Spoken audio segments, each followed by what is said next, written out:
Bonsoir Paris. Bonjour. Vous allez bien? C'est un honneur et un privilège d'être là, de revoir plein de visages connus et plein de visages que je ne connais pas. Et vous voulez bien prier avec moi? Puis on va se lancer dans la parole de Dieu. Amen. Seigneur Jésus, merci pour ta merveilleuse présence qui est tellement évidente ici. Merci parce que je sais que tu es déjà à l'œuvre dans les cœurs et dans les vies. Et je te prie que maintenant, dans les prochains instants, alors qu'on ouvre ta parole ensemble, qu'on puisse en apprendre plus de toi, qu'on puisse te voir, que ne serait-ce que même un mot, une parole, un verset, un point, puisse nous toucher et nous impacter de manière tellement personnelle et réelle, que ça va faire une telle différence dans nos vies et dans notre quotidien, Jésus. Que ce ne soit pas de l'éloquence ou juste des jolis mots, mais que ce soit toi, Saint-Esprit, qui infuse chacun des moments. Tout est pour toi et tout est en toi, Seigneur, et nous t'aimons. Nous t'aimons tellement, Jésus. Amen. Amen. Vous pouvez vous asseoir et dire, ta bonne mine ce matin, c'est l'heure de sommeil en plus ou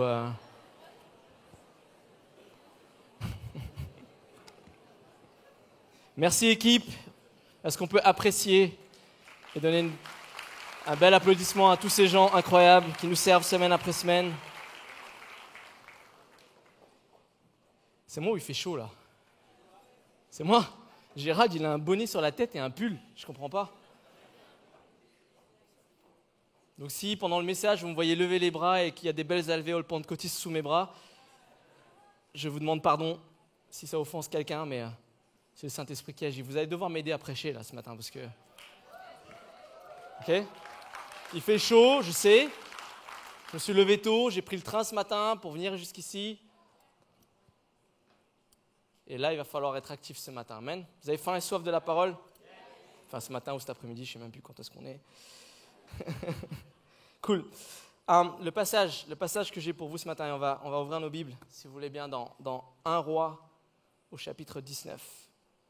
Et on va lire des versets 1 à 17, et ça parle du prophète Élie. Et ce que j'aime beaucoup à propos du prophète Élie, c'est que c'est peut-être un des seuls dans la Bible où il y a un verset spécifique dans Jacques, au chapitre 5, au verset 17, qui dit que Élie était un homme de la même nature que nous. La même nature que toi et que moi. Dans le contexte, ça parle vraiment de la puissance de la prière, parce que Jacques nous dit qu'il a prié pour que la pluie ne tombe pas, et il n'a pas plu pendant 3 ans. Et il a reprié pour que la pluie tombe, et la pluie est tombée. Et c'est exactement ce qui s'est passé.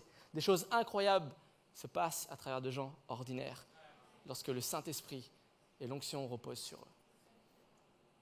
Et alors que ça dit qu'il était de la même nature que nous, le passage qu'on va lire maintenant, je pense, nous encourage aussi de l'autre côté.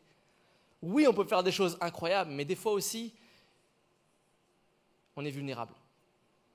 Des fois, on a des défaillances. Des fois, on a des petits coups de mou, on est moins bien. Et Élie était un homme de la même nature que chacun d'entre nous. Il faut arrêter de voir les personnages bibliques comme des super-héros. Ils n'avaient pas la kryptonite, ils n'avaient pas une cape rouge sous leur tunique. Ils n'avaient pas la barbe et les cheveux qui devenaient tout jaunes et ils ne se transformaient pas en Super Saiyan. Seuls les vrais connaissent là maintenant. Est-ce que les vrais qui connaissent de quoi je parle? Ce n'étaient pas des super-héros, c'était des hommes et des femmes de la même nature que toi et que moi. Et alors qu'on va lire ce passage, je vous encourage à prendre vos Bibles si vous les avez avec vous.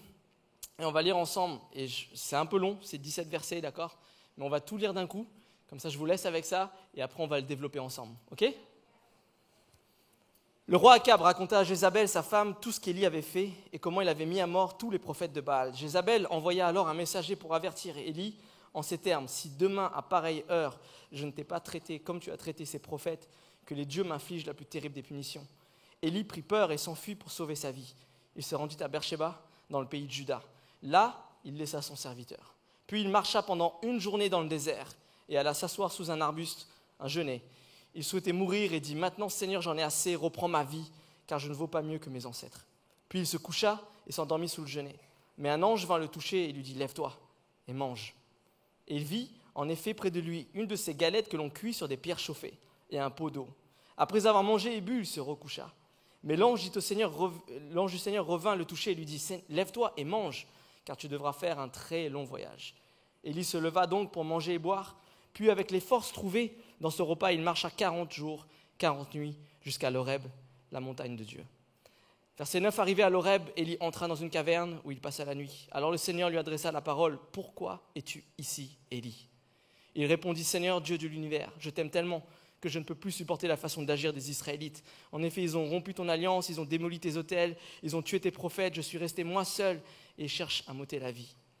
Sors, lui dit le Seigneur, tu te tiendras sur la montagne devant moi, je vais passer. » Aussitôt un grand vent souffla avec une violence telle qu'il fendait les montagnes et brisait les rochers devant le Seigneur. Mais le Seigneur n'était pas présent dans ce vent. Après le vent, il y eut un tremblement de terre, mais le Seigneur n'était pas présent dans le tremblement de terre. Après le tremblement de terre, il y eut un feu, mais le Seigneur n'était pas présent dans le feu. Après le feu, il y eut un bruit d'un léger souffle. Dès qu'Élie l'entendit, il se couvrit le visage avec son manteau. Il sortit de la caverne et se tint devant l'entrée. Il entendit de nouveau une voix qui disait « Pourquoi es-tu ici, Élie ?» Il répondit, même réponse, « Seigneur Dieu de l'univers, je t'aime tellement que je ne peux plus supporter la façon d'agir des Israélites. En effet, ils ont rompu ton alliance, ils ont démoli tes autels, ils ont tué tes prophètes. Je suis resté moi seul et ils cherchent à m'ôter la vie. » Mais le Seigneur lui dit, « Va, retourne par le même chemin à travers le désert et rends-toi à Damas. Tu iras y consacrer de ma part Hazaël comme roi de Syrie.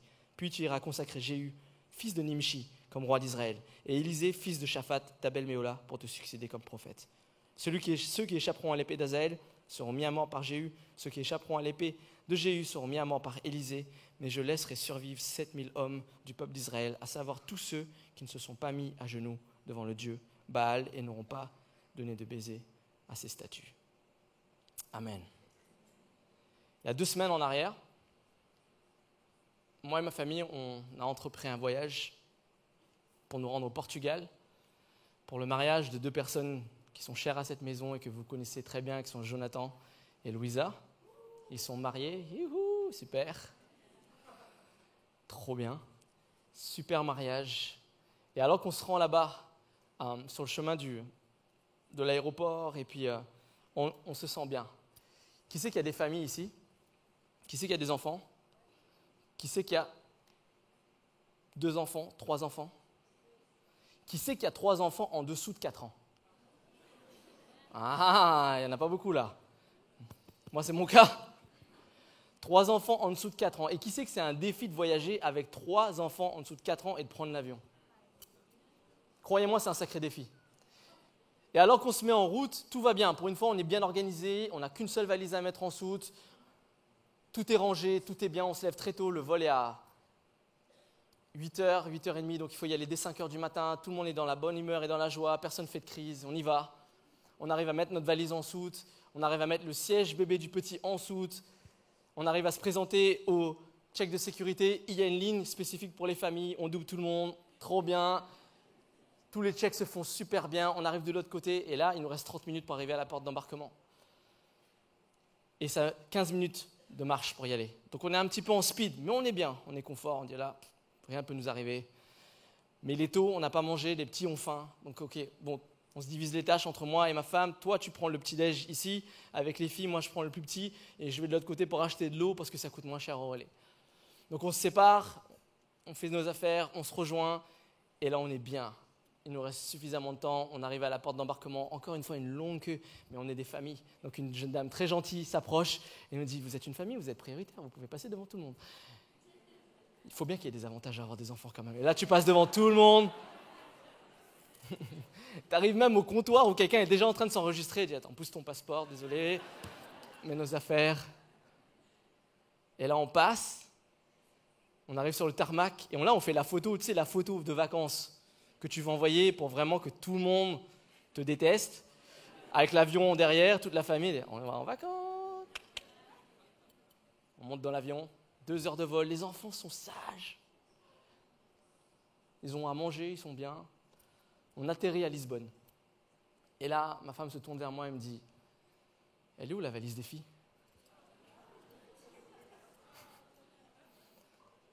Et le temps de process vite fait dans ma tête, je dis « Attends. » Comme tout bon mari, je dis « Mais c'est ta responsabilité, la valise des filles. C'est toi qui l'avais. » Non, moi j'avais la poussette, j'en tenais une là sur l'épaule et puis l'autre je la tirais pas. Non, c'est pas moi. Attends, non, mais la poussette c'est moi qui l'ai rangée dans le coffre. Elle est où la valise des filles ? Alors je vous l'annonce, tout allait très bien, sauf qu'on est arrivé au Portugal et on a abandonné notre valise à l'aéroport. Sauf que dans cette valise, il y a absolument tout pour les filles. Tous leurs vêtements. Il fait 30 degrés au Portugal. On part d'ici, il faisait 10 degrés, ils étaient en jogging. On arrive, papa, j'ai chaud. Bah écoute, qu'est-ce que tu veux que je fasse? Mets-toi toute nue, je sais pas. Tous les vêtements pour le mariage, tout était absolument tout là-dedans. Et en prime, j'avais laissé ma doudoune Gap dans la même valise. D'un instant, on passe de l'euphorie totale. On va passer une super semaine de vacances, tout se déroule bien, les enfants sont nickel, tout est bien. En une seconde, tu passes de l'euphorie au désarroi total. Parce que là, c'est plus la même. Il faut aller faire les magasins, racheter tous les vêtements, dépenser de l'argent. Il y a encore 2h30 de route, les enfants ont chaud,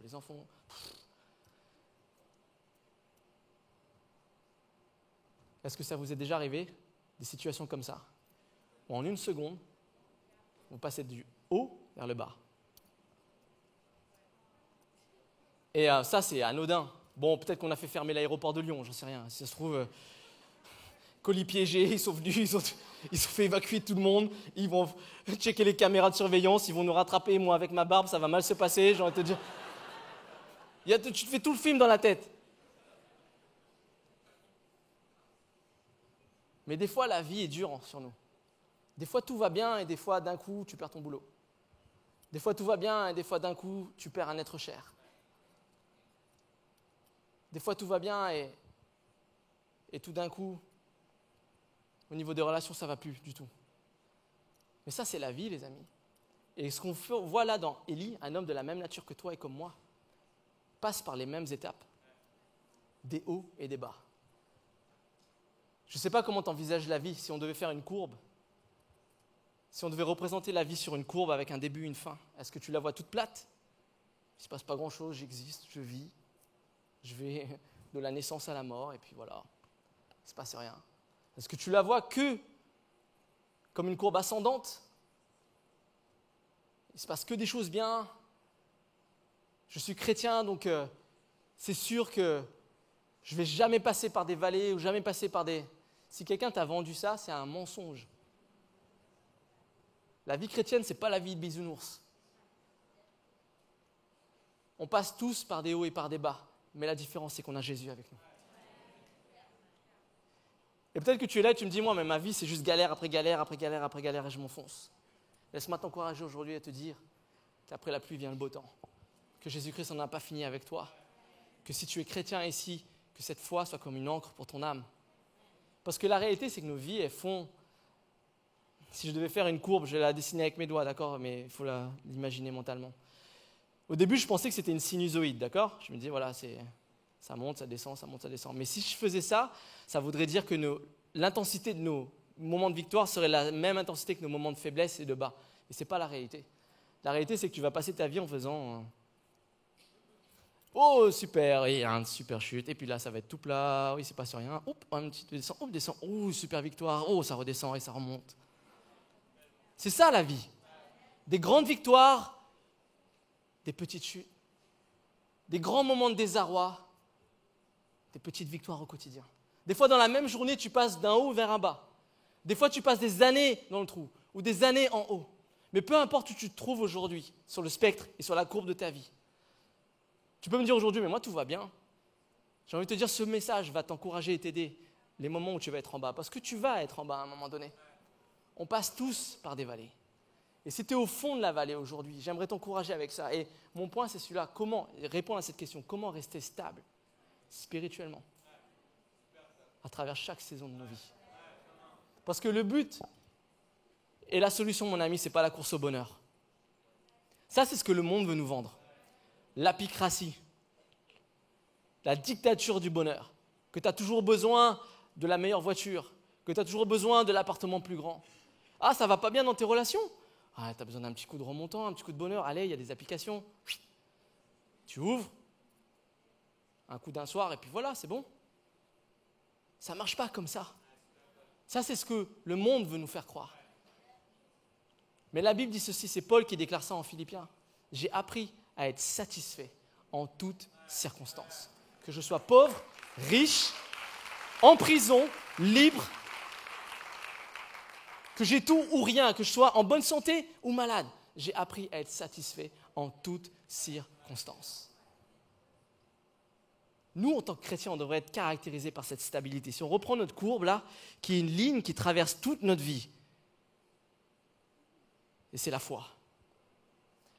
La foi, elle te stabilise quand tu es en haut, parce qu'elle te garde les pieds sur terre, humble et reconnaissant. Parce que là où tu en es, c'est grâce à Dieu et grâce à lui seul. Et quand tu es en bas, au fond du trou, la foi te fait te lever les yeux et regarder vers le haut et te donne de l'espoir en disant non, il y a un jour meilleur qui arrive, je crois au Dieu de la promesse. Et alors qu'on voit Élie dans ce passage, on va étudier, je vais vous laisser avec 3 points. 3 points sur comment, et il y en a certainement beaucoup plus, mais 3 points sur comment rester stable spirituellement. Notamment quand on a des moments de faiblesse et des moments de désarroi. Mais en toute saison de nos vies. Et il y a tellement de richesse dans ce passage. Et j'aimerais qu'on l'étudie ensemble. Et si on voit ça, d'ailleurs en prérequis, on peut simplement parler du... Qu'est-ce qui a mis Élie dans cet état-là? Une parole. Si je peux ouvrir juste une parenthèse maintenant. Faisons attention à ce qui sort de nos bouches. La parole de Dieu dit que Jézabel a juste déclaré ces mots. Si je ne fais pas de toi la même chose que tu as fait avec mes faux prophètes, demain à cette même heure, que tous les dieux m'en tiennent rigueur. Et juste sur cette parole, une parole de mort qu'il lui a adressée, Élie prend peur. Élie, le grand prophète. Le contexte, c'est le chapitre 18. Il est au top du game des prophètes. Il vient de mettre en défaite 450 faux prophètes. 2 autels en octogone, d'accord? Toi, tu invoques ton Dieu. Vous, là, les 450 contre 1. Invoquez votre Dieu. Moi, j'invoque l'Éternel. Et celui qui fait descendre le feu, c'est lui le vrai. Élie remporte la victoire. Le feu du ciel descend sur l'autel et consume. Et tout le peuple qui est là est obligé de dire c'est l'Éternel qui est Dieu, c'est l'Éternel qui est Dieu. Il est au top de sa confiance, au top de son appel et de sa destinée. Et alors qu'il est là, une parole vient et le met par terre, au point où il est à en demander la mort. Faisons attention à ce qui sort de nos bouches. Ah, mais si, c'est juste des paroles en l'air. Je ne le pensais pas vraiment, ça. Les paroles s'envolent, et les écrits restent. Ah ouais, mon ami, les paroles s'envolent. Mais elles vont direct vers leur cible. Et elles ne manquent jamais leur cible. Et elles se collent et elles s'accrochent à cette cible. Et elles vont soit la bénir, soit la maudire. Alors faisons attention à ce qu'on dit. La vie et la mort sont au pouvoir de la langue. Ça, c'est dans Proverbes, c'est un verset biblique et c'est la réalité, les amis. Et alors que Élie est là, qu'il est dans son désarroi, il a peur, il fuit, on voit qu'il fuit, il va jusqu'à Beersheba. Beersheba, c'est la ville la plus au sud du royaume de Juda, plus au sud de Canaan. Au-delà de Beersheba, il n'y a plus de civilisation, c'est un désert. Et alors qu'il est même là, la Bible dit qu'il va même laisser son dernier soutien. Il laisse là son serviteur et il s'avance encore une journée, encore plus loin, il s'enfonce dans le désert. Et mon point numéro 1 pour toi ici aujourd'hui, comment rester stable? Ne t'isole pas. Dans ce contexte-là, on peut se poser la question, parce que quand on regarde le passage, il y a 2 mises à l'écart. Mais cette première mise à l'écart, ce n'est pas Dieu qui la cause. Ce n'est pas Dieu qui l'envoie au désert. C'est Élie, rempli de peur, rempli de désarroi, se basant sur ses émotions. Il laisse même les soutiens qui lui restent derrière et il s'enfonce dans le désert. Il s'isole. Mon ami, si je peux t'encourager aujourd'hui, ne t'isole pas. Jamais. Reste ancré dans une famille spirituelle. N'abandonnons pas nos assemblées, Hébreux nous dit. Pourquoi? Parce que quand l'un est faible, l'autre est fort et peut le soutenir. Faisons face ensemble aux difficultés. Et à chaque saison des vies, célébrons ensemble et luttons ensemble. Si tu t'isoles, tu deviens une cible facile. Pourquoi est-ce qu'on faciliterait le travail à l'ennemi? La Bible dit qu'il rôde comme un lion rugissant, cherchant qui dévorer. J'ai regardé des tonnes de documentaires animaliers. Et je peux te dire qu'à chaque fois qu'un félin part en chasse, qu'il est derrière un troupeau de zèbres ou de gnous, de ce que tu veux, sa tactique, c'est d'en isoler un. Parce qu'il sait que s'il arrive à en isoler un, de préférence celui qui est plus malade, de préférence celui qui est peut-être déjà un peu offensé, de préférence celui qui commence à avoir la foi qui tremble parce qu'il passe par des situations difficiles et il ne voit pas Dieu agir, s'il arrive à t'avoir un peu plus isolé, Alors dans tes pensées, ne t'isole pas. Ne t'isole pas. La parole de Dieu nous déclare ça en Jacques. Encore le prophète Jacques, qui veut donner la référence exacte. 4, verset 7. Résistez au diable et il fuira loin de vous. Résistez à la tentation, résistez à la séduction, résistez à l'intimidation. Faisons face ensemble. Au final, l'ennemi de nos âmes, Satan, ça lui est égal que tu sois en bonne santé ou que tu sois malade. Que tu sois l'homme le plus riche de la terre ou dans la plus grande disette et la plus grande pauvreté, ça lui est égal. Que tu commences ou que tu termines sa vie comme ça, peu importe. Ce qui le dérange vraiment, c'est que tu ne finisses pas au même endroit que lui. Ce qui le dérange vraiment, c'est que tu accomplisses l'appel et la mission pour laquelle Dieu t'a posé et t'a positionné ici, maintenant, dans cette assemblée, dans cette ville, dans cette génération, dans cette école, dans cette famille, peu importe où tu te trouves là maintenant.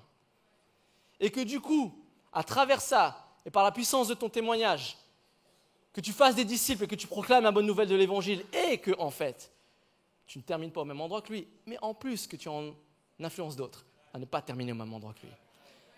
Quand il s'attaque à Élie comme ça, c'est pas... Il y en a qui vivent leur vie très bien, hein. Mais c'est son appel qu'il veut. Il ne veut pas que Élie accomplisse l'appel que Dieu a mis sur sa vie. Donc ne t'isole pas. Ne t'isole pas. Point numéro 2. Ne cède pas à la comparaison.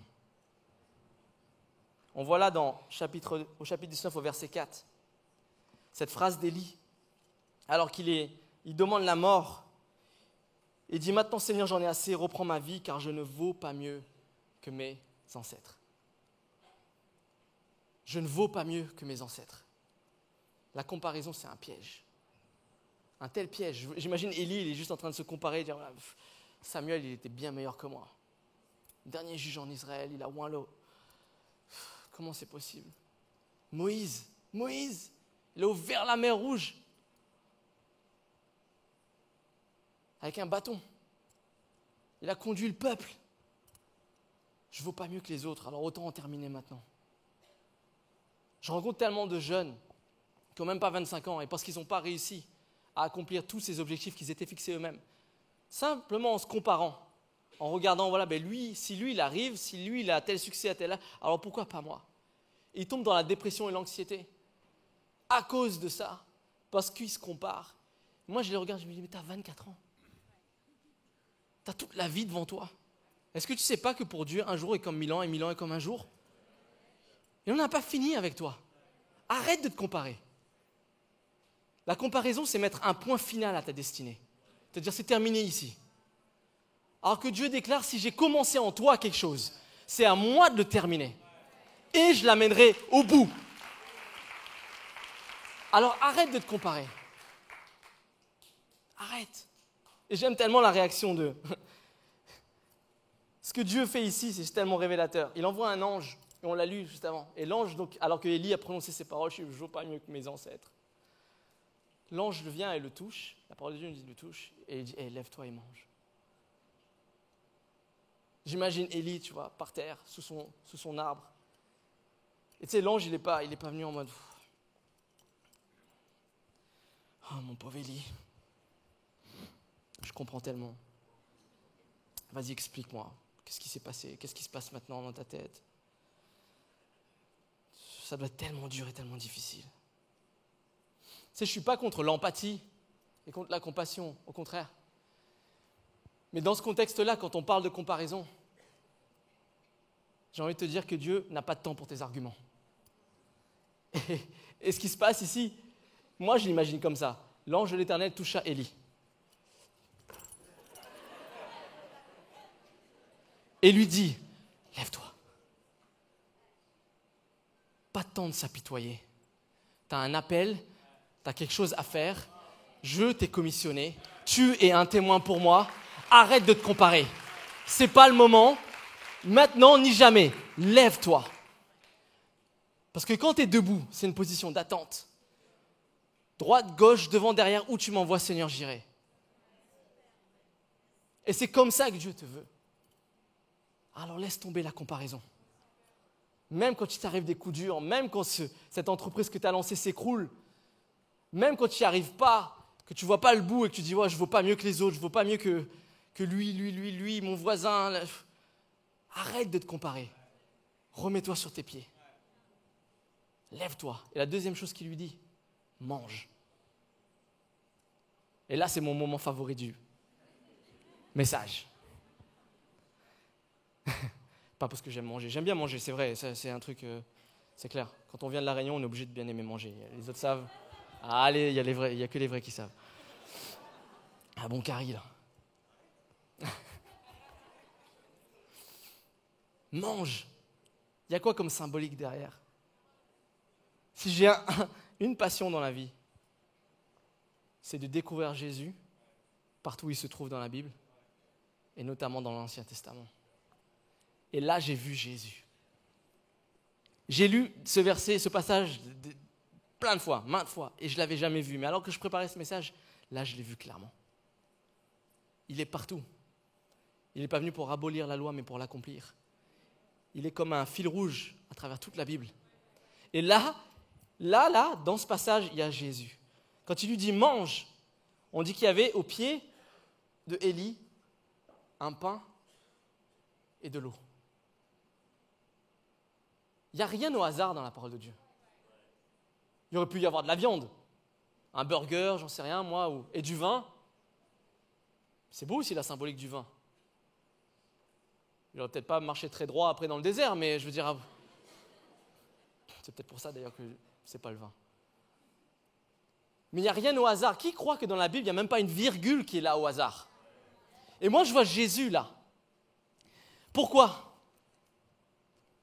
Jean, chapitre 6, verset 35, Jésus déclare « C'est moi qui suis le pain de la vie. Celui qui vient à moi n'aura jamais faim, et celui qui croit en moi n'aura jamais soif. » Jean 4, verset 14, Jésus déclare encore une fois « Celui qui boira de l'eau que je lui donnerai n'aura plus jamais soif, et l'eau que je lui donnerai deviendra en lui une source d'eau qui jaillira jusque dans la vie éternelle. » Il y a Jésus dans ce passage. C'est une symbolique pour chacun d'entre nous. Lève-toi et mange.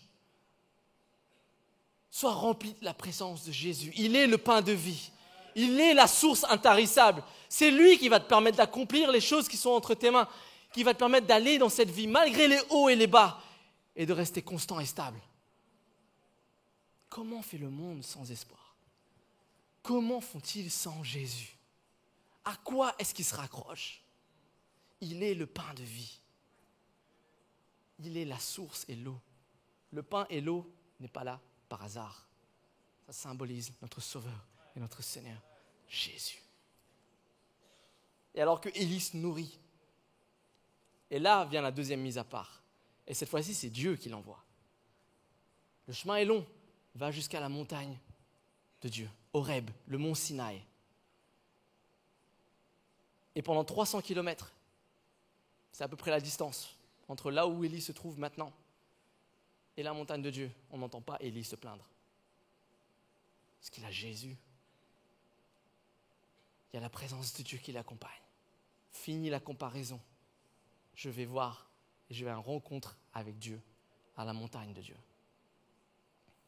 Et alors qu'il arrive à Horeb, la parole de Dieu nous dit qu'il se cache dans une caverne et qu'il y a cette question qui vient de Dieu. Pourquoi est-ce que tu es ici? Je ne sais pas, il y a un ange qui est venu me voir. Je pense que c'est toi qui m'as dit de venir ici. J'imagine, non? Je n'ai pas fait 300 km pour rien quand même, à pied. Cette question, elle n'est pas anodine. Ce que Dieu veut là, dans ce moment, c'est que Élie se rende compte de son état spirituel actuel. Désabusé, rongé par la comparaison, sentiment de solitude extrême. Et ce que Dieu veut, c'est qu'il se rende compte de ça et qu'il n'y reste pas. Pourquoi est-ce que tu es là, Élie? Est-ce que je ne t'ai pas donné une mission? Est-ce que je ne t'ai pas oint? Est-ce que je n'ai pas mis tout entre tes mains et à disposition, ma puissance en toi, le même esprit qui a levé Christ d'entre les morts vit en toi et en moi? Pourtant, on est de la même nature qu'Élie. On est des hommes faillibles et nous aussi. Tendance naturelle, dès qu'un coup bas nous arrive, sauf qui peut, on s'isole. On veut process. Ok, mais ne t'isole pas trop longtemps. Et ne tombe surtout pas dans le piège de la comparaison. Pourquoi est-ce que tu es là? Et j'aime tellement ce que Dieu fait. À ce moment-là, et c'est le point numéro 3. Ne t'isole pas, ne cède pas à la comparaison. Sois convaincu que tu n'es pas seul. Et c'est ce que Dieu va révéler à Élie au mont Sinaï. Alors qu'il est là, qu'il est devant Dieu, et que Dieu lui pose cette question, pourquoi tu es ici? Élie répond, Seigneur Dieu de l'univers, je t'aime tellement que je ne peux plus supporter la façon d'agir des Israélites. En gros, c'est la faute des autres là. C'est eux. C'est eux qui m'ont amené là. C'est à cause d'eux et de leurs péchés. Moi, je suis le seul. Ils ont rompu ton alliance, ils ont démoli tes autels, ils ont tué tes prophètes. Je suis resté moi seul et ils cherchent à m'ôter la vie. Je suis tout seul là-dedans. Il n'y a que moi. Tu n'es pas seul. Regarde autour de toi. Tant que tu ne t'isoles pas, sache mon ami que tu n'es pas seul. Peut-être que tu es là aujourd'hui, tu dis, mais moi je suis le seul dans ma famille à croire. Seul qui a la foi. J'avais des amis en grandissant, c'était les seuls. Et pour prier, ils devaient aller se cacher dans les toilettes.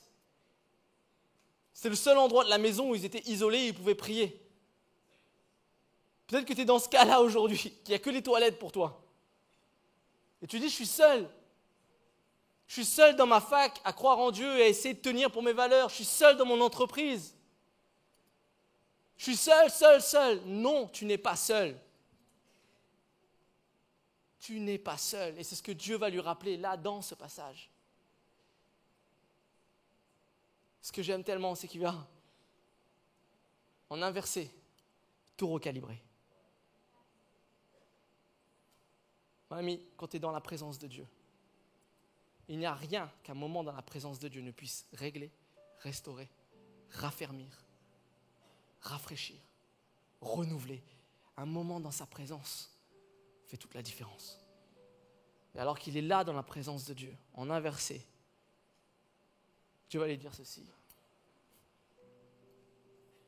Verset 15, mais le Seigneur lui dit, alors qu'il a entendu les excuses d'Élie avant, va et retourne par le même chemin à travers le désert. Attends, je viens de faire 300 km à pied et tu me renvoies? Non seulement je te renvoie, mais tu vas aller plus loin, tu vas aller à Damas. J'ai fait le calcul, merci Google Maps. 700 km du mont Sinaï à Damas. Il retraverse le même désert par lequel il est passé. Je ne sais pas à qui je suis venu prêcher ce matin.